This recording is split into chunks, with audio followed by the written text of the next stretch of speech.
Dördüncü kısım ise kafirdir.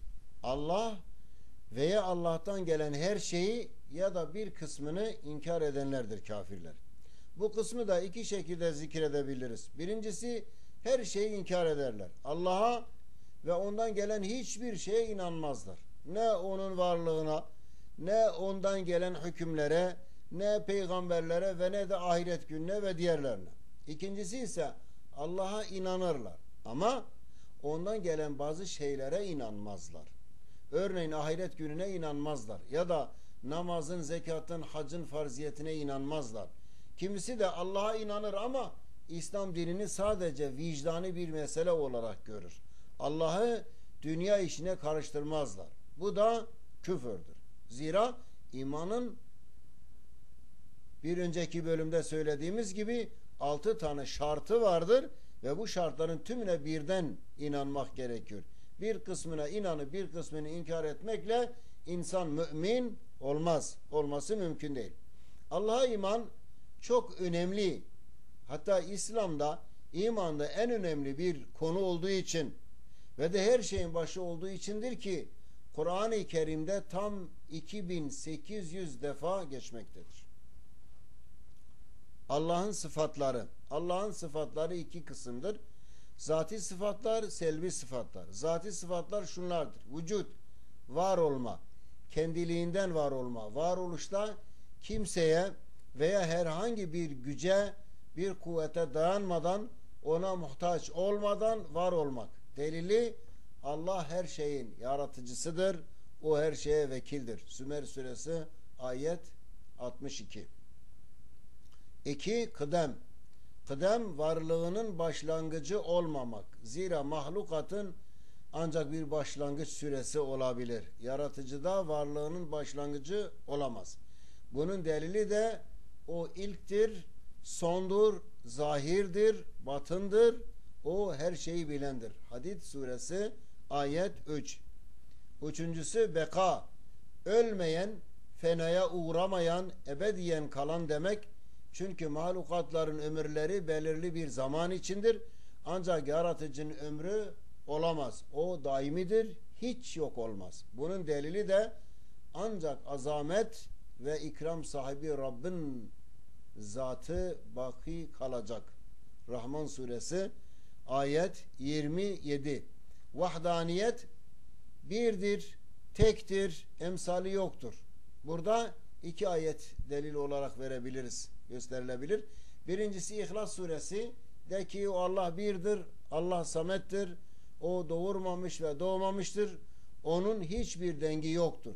İkincisi ise eğer yerde ve gökte Allah'tan başka tanrılar bulunsaydı, yer ve gök bunların nizamı kesinlikle bozulup gitmişti. Demek ki arşın Rabbi olan Allah onların yakıştırdıkları sıfatlardan münezzehtir. Enbiya suresi ayet 22. Değil kainatı da bir devletin idaresini iki tane liderin eline veriyorsunuz. O devletin hali ortada. 5. Muhalefetün lil havadis, sonradan yaratılanlara benzememek. O emsalsiz bir güçtür, bir kuvvettir, bir zattır. Mahlukata benzeyen hiçbir tarafı yoktur. Bunun delili de Şura suresi ayet 11'dir. O gökleri ve yeri yoktan yaratandır. Size kendinizden eşler, hayvanlardan da kendilerine eşler yaratmıştır. Bu suretle çoğalmanızı sağlamıştır. Onun benzeri hiçbir şey yoktur. O iştendir, görendir. 6. sıfat ise sıfat-ı zatiden kıyam bi nefsi, gücü kendisine dayanır. Varlığında ya da kalmasında hiçbir şeyin gücüne muhtaç değildir. Bunun delili Fatır suresinin 15. ayetinde şöyle ifade edilmektedir: ey insanlar, Allah'a muhtaç olan sizsiniz, zengin ve övülmeye layık olan ancak O'dur. 8 tane de selvi sıfatlar var. Hayat, diri olmak, Yüce Allah diridir ve ölmesi mümkün değil. 2. İlim, her şeyi bilen, hiçbir şey onun ilminin dışında değildir. Sema, her şeyi duyan. 4. basır, her şeyi gören ve gözeten O'dur. 5.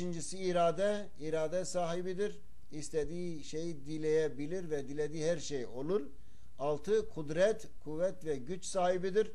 Onun gücü her şeyin üstündedir. 7. Kelam sahibidir. Kendine mahsus bir telaffuzla her şeyi söyleyebilir, konuşabilir. 8. Tekvin, var etmek, yaratmak ona mahsustur. Af buyurun. Allah'ın sıfatları yanında isimleri de vardır ve meşhur olan 99 tane ismi ki Kur'an'da geçmektedir. O isimler de şunlardır: Allah, Rab, Rahman, Rahim, El-Melik, El-Kuddus, Es-Selam, El-Mü'min, El-Müheymin, El-Aziz, El-Cebbar, El-Mütekebbir, El-Halik, El-Bari, El-Musavvir, El-Gaffar, El-Kahhar, El-Vehhab, El-Rezzak, El-Fetah, El-Alim, El-Qabid, El-Basit, El-Hafid, El-Rafi, El-Mu'is, El-Muzil, El-Semi, El-Basir, El-Hakem, El-Adl, El-Latif, El-Khabir, El-Alim, El-Azim, El-Gafur, El-Şekur, El-Ali, El-Kebir, El-Hafız, El-Muqit, El-Hasib, El-Celil, El-Kerim, El-Rakib, El-Mucib, El-Vasi, El-Hakim, El-Vedud, El-Mecid, El-Bais, El-Şehid, El-Hak, El-Vekil, El-Kafi, El-Metin,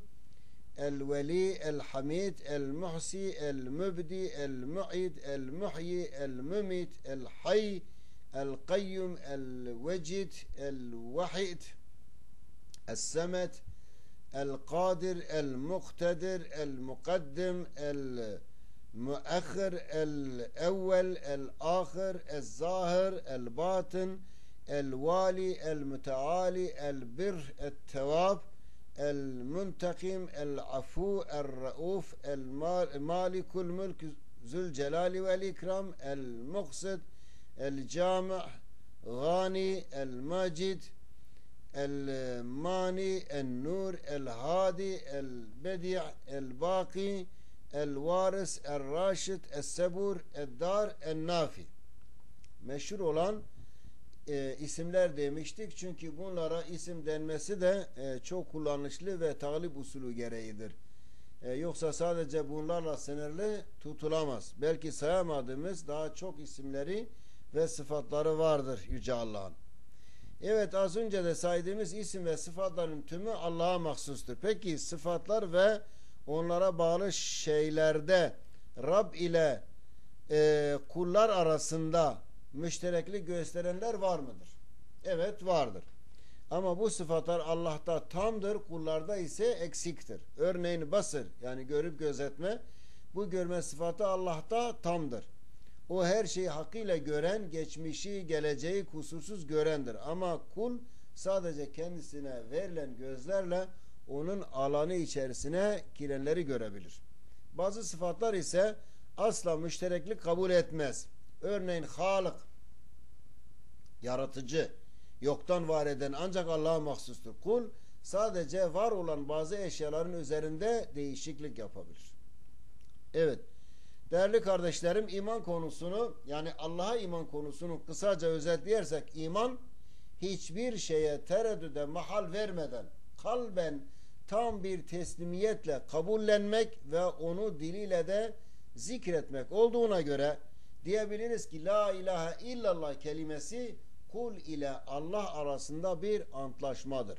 Öyleyse Allah'a iman, bahsettiğimiz gibi Allah'ın varlığına, birliğine, kanunlarına, nizamına, gönderdiklerine, kısaca ondan gelen her şeye tam bir teslimiyetle hiçbir şüphe ve tereddüde yer vermeden inanmaktır. Şüpheyle söylenen iman sözü, kalp razı olmadığı halde kanunların hükmüne yaklaşım tarzı ya da beden kabullendiği halde kalbin tasdik etmediği hükümlere inanma biçimi sahih bir iman olmaz.